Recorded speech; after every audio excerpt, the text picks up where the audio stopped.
How's it now? Yeah, it's on. See? That's how I was. He's going to be doing the same thing for years. Not just today, back and forth for the next however many years.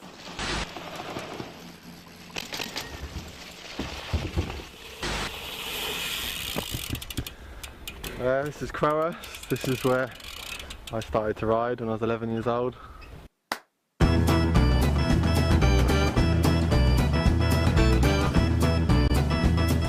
Growing up in Hastings I had a really good childhood, like always outside. I used to play a lot of football, got really into football. And then my brother and his friends stumbled upon Crower Ramp, which was a couple of miles from where I grew up. Well, they were built back in about 1989.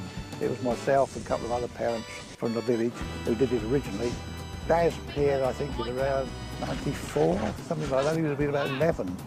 And he'd got potential basically from the start. Within a few months, he was doing backflips. I'm going to put a double backflip on the little bike tomorrow morning. You've got to remember at the time, backflips were a big thing. You know, 11-year-old kids do them, and so we went over there with the cameras and everything, and there he was doing backflips. So, you know, and from then on we got him, you know, to the videos, the backyard videos I was doing at the time. So, and it sort of started from there, really. The next year, you could tell this wasn't like a one-hit wonder. You know, it wasn't just flips, you know, he was doing, by the time we brought the next video out, he's in there doing, you know, he's been bastard suicides, all the trickery of the time, you know, he's only a year older. I watched him edit the videos in Dennis's office. Actually got in the backyard video, which was, for me, it was obviously huge back then. And then that video, I watched endless amounts of times. That's what got me and all my friends and a lot of people into bike riding, really. Yeah, so I remember from the early days, I think his mum was a little bit concerned that we were maybe leading her son astray. We were taking him down a path that no one knew where it was going to lead. Because at that time, there wasn't the kind of BMX career path that there is now. So she was quite concerned where her son was going, and a lot of other people would have thought, well, you're not going to get paid riding a bike. Next up, first!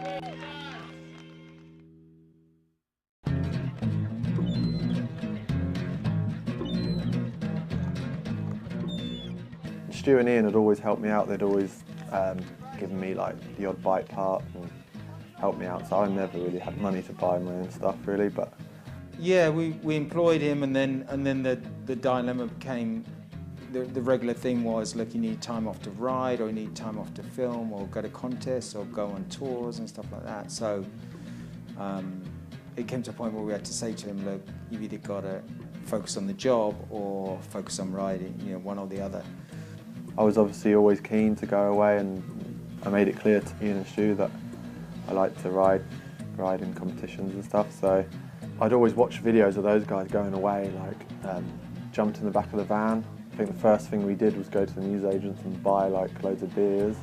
When I was 16, with loads of older people, so I was definitely like got thrown head first into the BMX lifestyle.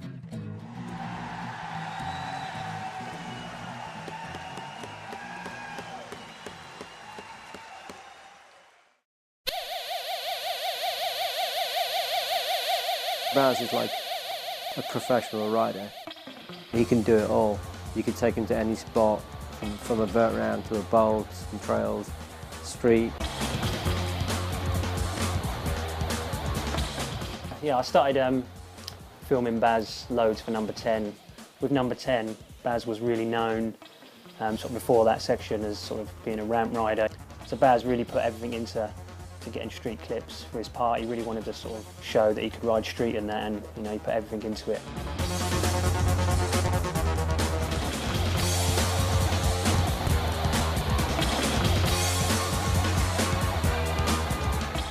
With Baz, being able to ride everything. It's funny, when you watch him develop over the years, like, he decided, right, I'm going to ride street. If he puts his mind to it, he can pretty much ride anything he wants, you know? Like, it's a trait every rider would love to have.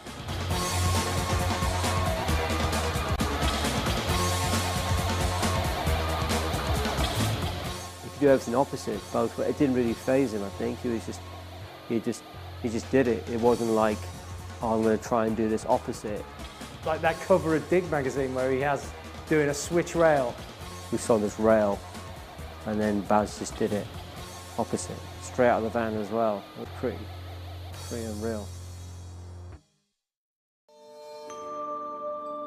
So yeah, Baz gave me a call one day and said he was had a project in mind at a reservoir, which involved trying to air out of a 20-foot brick transition.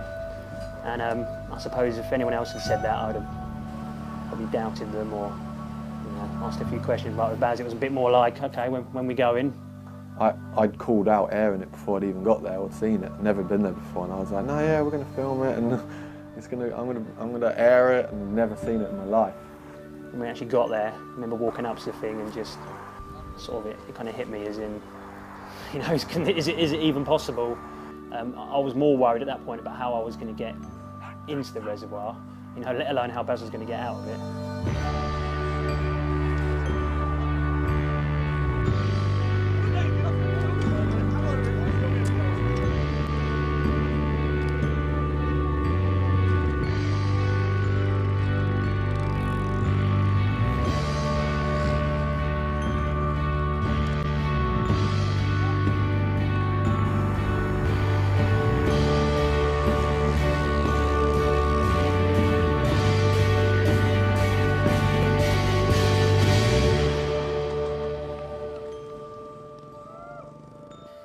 He had one air where he sort of hung up there for quite a while and maybe scared himself a little bit and thought, you know, let's call it a day. He was happy with that, but the whole experience, I still can't believe he did it. You know, every time I see the picture or look at the footage, it still baffles me.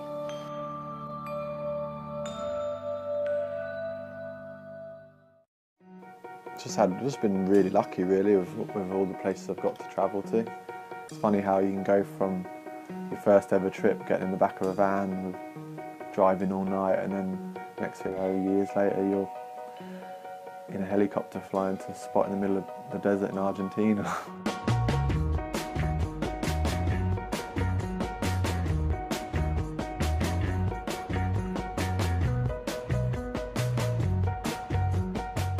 You always stay humble to it. You always say, I'm really lucky. I think if you continue to have that attitude, BMX constantly stays fun. I'm not like one of the big guys that wins a lot of contests. I've won a couple of things in my time, but you know, I do enjoy riding it because you always test yourself. You always feel great afterwards because you've pushed yourself. One thing I could think is he's very modest with riding. Ride UK gave him like a Lifetime Achievement Award a few years ago. I was like, yeah, like, you know, he has got a lifetime achievement, but he's only a few years older than me. He's like done all this stuff like throughout his years. I ask myself that same question a lot, like, why am I still riding? What is it I enjoy about it? And it definitely is the kind of complete love for riding a bike. I'm constantly thinking about it. It's not money. Money's not real, is it? It doesn't keep you to things. It's how passionate you are about it, and I think it's the love for the ride and bike that does it. And I know that's a cliche thing to say, but it really is true. You can't do it for a long period of time unless you really love doing it, I think.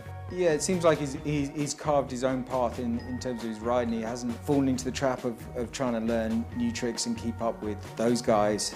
Almost like a bottle of wine or something. He's just got better and better.